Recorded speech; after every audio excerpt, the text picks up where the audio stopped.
Hey everyone, Chinglish teacher here. Welcome back to our channel. I hope everyone is doing well. ఈ రోజు కూడా మీకోసం మరొక మంచి వీడియో. ఈ వీడియోలో అయితే సమ్మర్కి సంబంధించిన సెంటెన్సెస్ ఉండబోతున్నాయి. క్లియర్గా ఎగ్జాంపుల్స్తో సహా ఎక్స్ప్లెయిన్ చేయడం జరిగింది. సో వీడియో నచ్చితే ఖచ్చితంగా ఒక లైక్ ఇచ్చేయండి. ఇప్పుడైతే ప్రీవియస్ వీడియోలో నేను మిమ్మల్ని 2 క్వశ్చన్స్ అడిగాను కదా, వాటిలో ఫస్ట్ వన్ ఇయర్స్ నీ దగ్గర డబ్బులు లేవా. దీన్ని మనం ఇంగ్లీష్లో don't you have any money ఇలా అడుగుతాం. Now the second question years డబ్బులుంటే కొనుక్కో లేకపోతే నోరు మూసుకో. ఈ సెంటెన్స్ని ఇంగ్లీష్లో if you have money by it, otherwise keep your mouth shut ఇలా చెప్తాం. ఇప్పుడు మీకోసం ఈ వీడియోలో 2 క్వశ్చన్స్ ఉంటాయి కదా, వాటిలో ఫస్ట్ వన్ ఇయర్స్ వడదెబ్బ. సమ్మర్లో చాలా ఎక్కువగా వింటూ ఉంటాం కదా, సో దీన్ని ఇంగ్లీష్లో ఎలా చెప్తాం? How do we call this in English? Let me know in the comments. Now the second question for you which is ఎంత ఎక్కువ నీళ్లు తాగితే అంత మంచిది. ఈ సెంటెన్స్ని ఇంగ్లీష్లో ఎలా చెప్తామో మర్చిపోకుండా కామెంట్ సెక్షన్లో కామెంట్ చేసి చెప్పేయండి. ఇప్పుడైతే లేట్ చేయకుండా మన వీడియోని స్టార్ట్ చేసేద్దాం. Let's get started. Sentence number 1 of this video is ఈ వేడి గాలికి చిరాకు వచ్చేస్తుంది. సమ్మర్లో ఇది చాలాసార్లు అంటూ ఉంటారు కదా, సో దీన్ని ఇంగ్లీష్లో this hot wind is making me irritated. This hot wind is making me irritated ఇలా చెప్తాం. అదే బయట వేడి గాలి లేదా వడగాలి వస్తుంది, దానివల్ల నా ముఖమంతా ఎర్రగా మారిపోయింది లేదా ఎర్రగా అయిపోయింది ఇలా చెప్పాలనుకుంటే hot wind is coming from out side because of that my face became red. Hot wind is coming from out side because of that my face became red ఇలా చెప్తాం. అదే నువ్వు ఇంట్లో కూర్చుని చక్కగా మాట్లాడుతున్నావు, బయటకు వెళితే ఎండ ఎలా ఉందో నీకు అర్థమవుతుంది లేదా ఎంత వేడిగా ఉందో నీకు అర్థమవుతుంది ఇలా చెప్పాలనుకుంటే you are sitting at home and talking comfortably, go outside and you will understand how hot it is. You are sitting at home and talking comfortably, go outside and you will understand how hot it is ఇలా చెప్తాం. Sentence number 2 is బయట ఎండ ఎలా ఉందో తెలుసా. ఇది కూడా సమ్మర్లో చాలాసార్లు అంటూ ఉంటారు కదా, సో దీన్ని do you know how hot it is out side. Do you know how hot it is out side ఇలా అడుగుతాం. Do you know how hot it is అంటే ఎంత వేడిగా ఉందో నీకు తెలుసా అని. అదే ఈ ఎండలో మాత్రం షాపింగ్కి మనం వెళ్ళకూడదు ఇలా చెప్పాలనుకుంటే we should never go shopping in this heat. We should never go shopping in this heat ఇలా చెప్తాం. అంటే ఈ ఎండలో మాత్రం అస్సలు వెళ్ళకూడదు అని.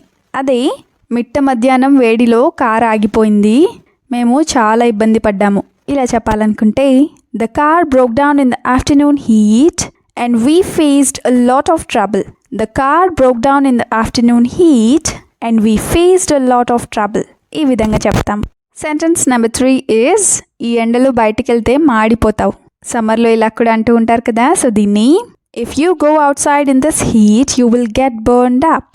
If you go out side in this heat you will get burned up ఇలా చెప్తాం.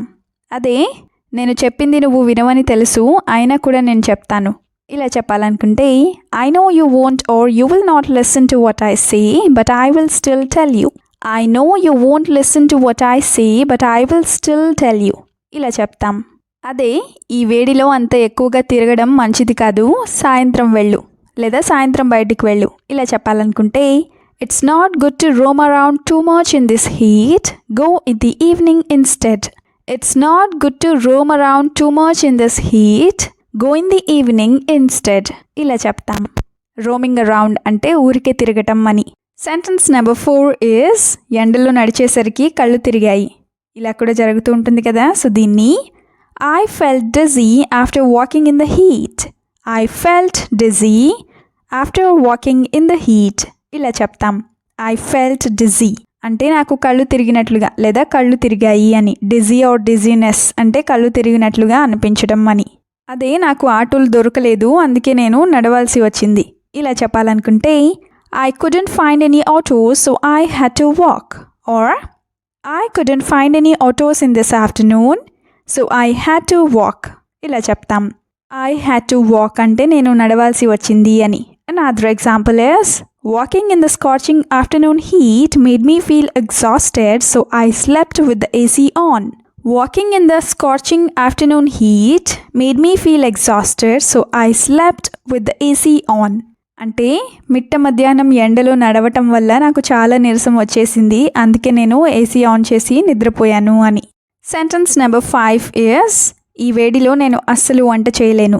ఇలా కూడా అనుకుంటూ ఉంటారు కదా. సో దీన్ని I absolutely can't cook in this heat. I absolutely can't or cannot cook in this heat ఇలా చెప్తాం.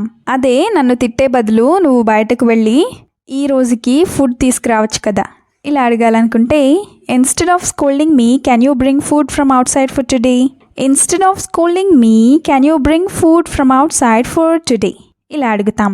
అండ్ అదర్ ఎగ్జాంపుల్ ఇస్ ఈ వేడిలో లేదా ఈ ఎండలో రోజుకి 2 సార్లు వండడం చాలా కష్టం కాబట్టి ఒక్కసారి వండితే సరిపోతుంది ఇలా చెప్పాలనుకుంటే cooking twice a day in this heat is difficult so cooking once is enough. Cooking twice a day in this heat is difficult or very difficult, so cooking once is enough. ఇలా చెప్తాం. Cooking once is enough అంటే ఒక్కసారి వండితే చాలు అని. Sentence number 6 is చెమటతో dress అంతా తడిచిపోయింది. సమ్మర్లో ఇది చాలాసార్లే వింటూ ఉంటారు కదా. సో దీన్ని my dress got completely soaked in sweat or my dress got completely drenched in sweat ఇలా చెప్తాం. Soaked in sweat or drenched in sweat అంటే చెమటతో తడిచిపోవటం అని. అదే స్నానం చేసిన తర్వాత కూడా నాకు చాలా చిరాకుగానే ఉంది ఇలా చెప్పాలనుకుంటే even after taking a bath I still feel irritated. Even after taking a bath I still feel irritated ఇలా చెప్తాం. అదే ఈ ఎండాకాలం ఎంత త్వరగా పోతే అంత బాగుంటుంది ఇలా చెప్పాలనుకుంటే the sooner summer goes away the better it will be. The sooner summer goes away, the better it will be. ఇలా చెప్తాం. Now the last sentence is ఈ ఎండాకాలం ఎప్పుడు పోతుందో. చిరాకుగా ఉన్నప్పుడు ఇలా అనుకుంటూ ఉంటారు కదా. సో దీన్ని I wonder when the summer will end. I wonder when the summer will end. ఇలా చెప్తాం. అదే ఇంకా ఎన్ని రోజులు ఈ వేడి ఇలాగే ఉంటుందో నాకు అర్థం కావట్లేదు ఇలా చెప్పాలనుకుంటే I don't understand how many more days this heat will continue like this. I don't understand how many more days this heat will continue like this ఇలా చెప్తాం. అదే ఈరోజు నేను బయటకు వెళ్ళాను లేదా మధ్యాహ్నం బయటకు వెళ్ళాను ఎండ లేదా వేడి వల్ల రోడ్డు మీద ఒక్క మనిషి కూడా లేరు ఇలా చెప్పాలనుకుంటే I went outside this afternoon and because of the heat there was not even a single person on the road. I went outside this afternoon and because of the heat there was not even a single person on the road ఇలా చెప్తాం. Not even a single person on the road అంటే ఒక్క మనిషి కూడా లేరు అని. Thank you so much for watching the video till the end.